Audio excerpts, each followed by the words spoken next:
नमस्कार बच्चों। इस वीडियो में हम कक्षा 7 की हिंदी के बाल महाभारत नामक पुस्तक से 22वें पाठ प्रतिज्ञा पूर्ति का अध्ययन करेंगे।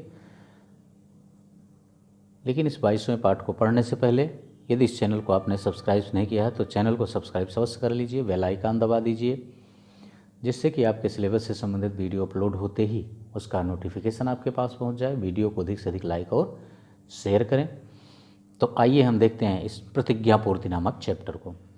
देखिए, आपने पिछले वीडियो में पढ़ा 21वें चैप्टर में कि अर्जुन कौरवों के सामने अपने रथ को ले जा कर के रोक देता है। द्रोण ने कहा है कि यह तो अर्जुन ही मालूम होता है जैसे आ गया हो।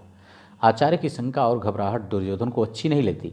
तभी कर्ण बोल उठता है, पांडव जुए के खेल में जब हार गए थे तो शर्त के अनुसार उन्हें 12 वर्ष का वनवास और 1 वर्ष का अज्ञातवास बिताना था।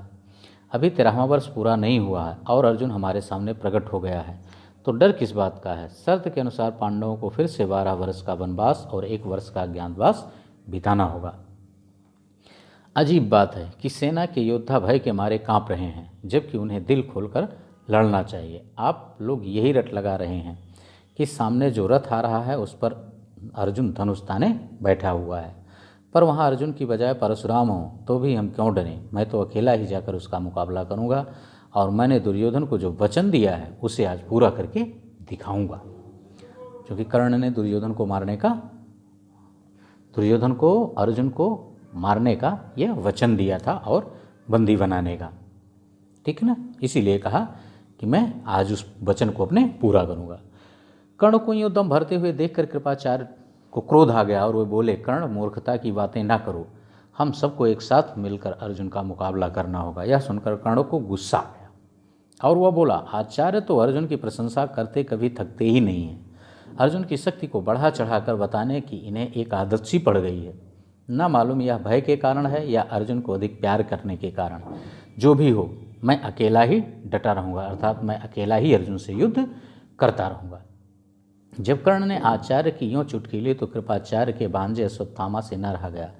वह बोला, कर्ण, क्या तुमने कुछ नहीं है और कोरी डींगे मारने में समय गवा रहे हो, अर्थात क्या तुम्हारे अंदर कोई ताकत नहीं है, तुम केवल डींगे हाँक रहे हो। इस प्रकार कौरव सेना के वीर आपस में ही वाद विवाद तथा झगड़ा करने लगे और यह देखकर भीष्म बड़े दुखी हुए और बोले, यह आपस में वैर विरोध या झगड़े का समय नहीं है, अभी तो सबको एक साथ मिलकर शत्रु का मुकाबला करना है। पितामह के इस प्रकार समझाने पर कर्ण, अश्वत्थामा आदि वीर जो उत्तेजित हो रहे थे शांत हो गए। सबको शांत देखकर भीष्म दुर्योधन से बोले, बेटा दुर्योधन, अर्जुन प्रकट हो गया वह ठीक है, पर प्रतिज्ञा का समय कल ही पूरा हो चुका है।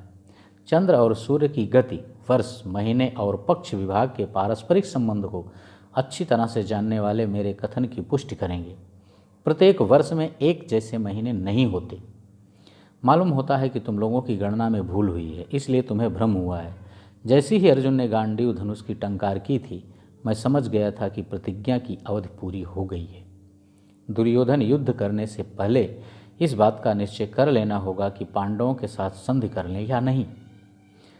यदि संधि करने की इच्छा है तो उसके लिए अभी समय है। दुर्योधन ने कहा, पूज्य पितामह, मैं संधि नहीं चाहता हूँ। राज्य तो दूर रहा, मैं तो एक गांव तक पांडवों को देने के लिए तैयार नहीं हूँ। ये सारी बातें राजा विराट के यहाँ ही हो रही है। यह सुनकर द्रोणाचार्य की आज्ञा अनुसार कौरव वीरों ने व्यूह रचना की। उधर उत्तर से रथ उसी ओर हाँक रहा दिया।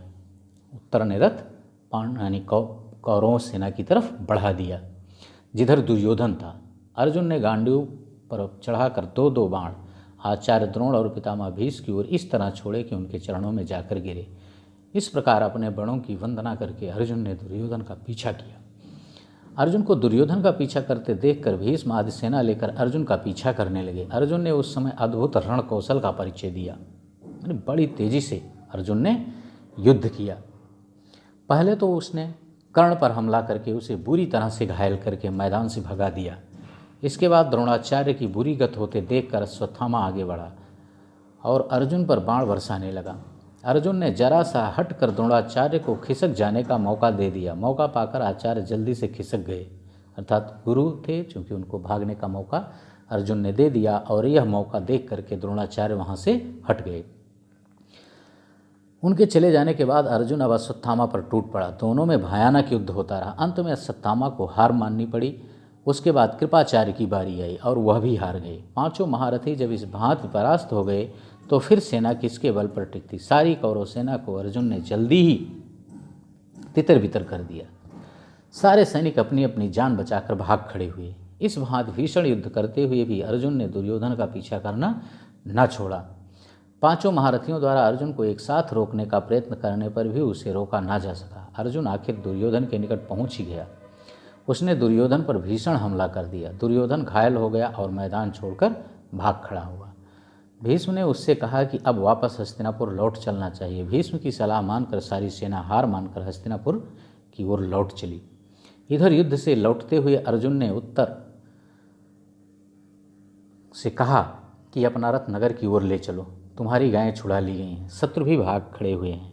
इस विजय का यश तुम्ही को मिलना चाहिए, इसलिए चंदन लगाकर और फूलों का हार पहनकर नगर में तुम प्रवेश करना।